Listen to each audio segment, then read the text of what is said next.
ଦେଖନ୍ତୁ ୟା ଭିତରେ ମୁଁ ଗୋଟିଏ କଥା କହିବି ଯେ ପୂର୍ବ ମ୍ୟାନେଜର ହ୍ୟାଣ୍ଡେଲ କରିଥିଲେ ତାଙ୍କୁ ପୂର୍ବ ମାନେ ତାଙ୍କ ଯୋଉ ଗ୍ରୁପରେ ସେ ଥିଲେ ସିଏ କିଛି ଦିନ ବୁଝୁଥିଲେ ତାଙ୍କ କଥା ତାପରେ ଦିନେଶ ଆସିଲା ପରେ ସିଏ ହ୍ୟାଣ୍ଡେଲ କଲେ ସେ ଇଏ କେତେ ବର୍ଷ ହେଲା ହ୍ୟାଣ୍ଡେଲ କରୁଛନ୍ତି ସିଏ କେତେ ବର୍ଷ ହେଲା ହ୍ୟାଣ୍ଡେଲ କରୁଛନ୍ତି ସେ ଜିନିଷ କ'ଣ ତଦନ୍ତ ନହେଲେ ଆମେ ଜଣାପଡ଼ିବନି ଆଉ ତଦନ୍ତରେ ଆଉ ଗୋଟେ କିଛି ଜିନିଷ ବି ଦେଖାଯାଇଛି ଯେ ଫୋନର ଡିଟେଲ୍ସ ବାହାର କରିବା ପାଇଁ କିମ୍ବା ଆକାଉଣ୍ଟ ଟ୍ରାଞ୍ଜାକ୍ସନ୍ ହଉ କିମ୍ବା ହଁ ଯାହା ଯାହା ସବୁ ଅଛି ସବୁ ଜିନିଷ ଆବଶ୍ୟକତା ଅଛି କାହିଁକିନା ଶୁଣାଯାଉଛି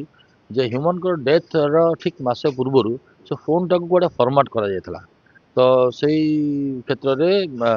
ଇନକ୍ୱାରି କରିବା ସେ ଫୋନ୍ ବାବଦରେ ନିହାତି ଆବଶ୍ୟକତା ଅଛି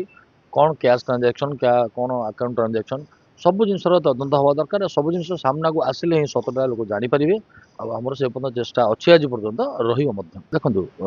ସତ ଆଜି ପର୍ଯ୍ୟନ୍ତ ସମସ୍ତେ ଜାଣିଛନ୍ତି ସତ କେବେ ଲୁଚିକି ରହେ ନା ଆଉ ସତଟା ବାହାରିବା ତାଙ୍କ ସ୍ତ୍ରୀ ହୁଅନ୍ତୁ କି ତେଣିକି ଯେକୌଣସି ଲୋକ ସେ କେସ୍ରେ ଯେକୌଣସି ଲୋକ ଇନଭଲ୍ଭ ଅଛନ୍ତି ସମସ୍ତେ ସାମ୍ନାକୁ ଆସିବା ଆବଶ୍ୟକତା ଅଛି ଆଉ ସମସ୍ତଙ୍କୁ ତଦନ୍ତ କରିବା ଆବଶ୍ୟକତା ଅଛି କିଛି ନହେଲେ ସତଟା ତାଙ୍କ ମା ଜାଣିପାରିବେ ନହେଲେ ହ୍ୟୁମାନଙ୍କ ଆତ୍ମା ଶାନ୍ତି ହେବ କିମ୍ବା ଓଡ଼ିଶାର ଦର୍ଶକ ଯେଉଁ ଏତେ ଭଲ ପାଉଛନ୍ତି କିମ୍ବା ଏତେ ଭଲ ପାଇବା ଆଜି ପର୍ଯ୍ୟନ୍ତ ଦେଇ ଆସୁଛନ୍ତି ସେମାନେ ବି ସତଟାକୁ ଜାଣିବା ଆବଶ୍ୟକତା ରହିବ 100% ତାଙ୍କ ଭିତରେ ଯୋଜନା ଆରମ୍ଭ ହେଇଯିବଣି କେମିତି ବଞ୍ଚିବେ କେମିତି କ'ଣ କରିବେ କିନ୍ତୁ ଓଡ଼ିଶା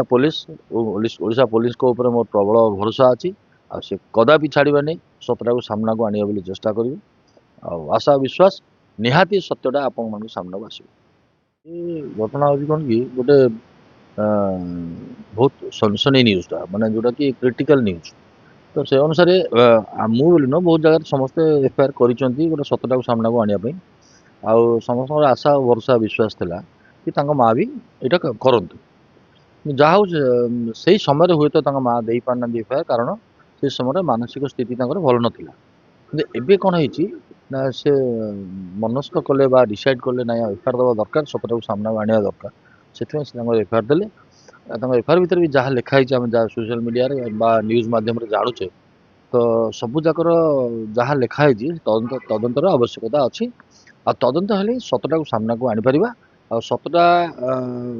ଲୋକ ଜାଣିବା ନିହାତି ଆବଶ୍ୟକତା ଅଛି ଦେଖନ୍ତୁ ଗୋଟେ ଜିନିଷ ହେଉଛି ଇନ୍ ଆଉଟ୍ କିଏ କେତେବେଳେ ଆସୁଥିଲା କିଏ କେତେବେଳେ ଯାଉଥିଲା ଯେଉଁଟା ଆପଣମାନେ ଆଗରୁ ତାଙ୍କ ମାଆଙ୍କ କଥାରୁ ଜାଣିପାରୁଥିବେ କାହା ନାଁ ସବୁ ନେଇଛନ୍ତି ସେ କିଏ ଆସୁଥିଲା କିଏ ଯାଉଥିଲା ସେଇଟା ଜାଣିବା ପାଇଁ ଆଉ ସେଇଟା ପ୍ରମାଣ କରିବା ପାଇଁ ଏଇଟା ଲେଖାଯାଇଛି ହୁଏତ ତାଙ୍କ ଘରେ ସିସିଟିଭି ଲାଗିନଥିଲା କିନ୍ତୁ ଯିବା ଆସିବା ରାସ୍ତାରେ ତାଙ୍କର ଘର ପାଖର ଇନକ୍ୱାରି କରିବା ପାଇଁ ସେଇଟା ମେନସନ୍ କରାଯାଇଛି ସତ୍ୟାସତ୍ୟ ଅଛି ସେଇଟା ତଦନ୍ତ ହେଲା ପରେ ଆଉ ଟିକେ ମାନେ ପରିଷ୍କାର ଭାବରେ ଆମେ ଜାଣିପାରିବା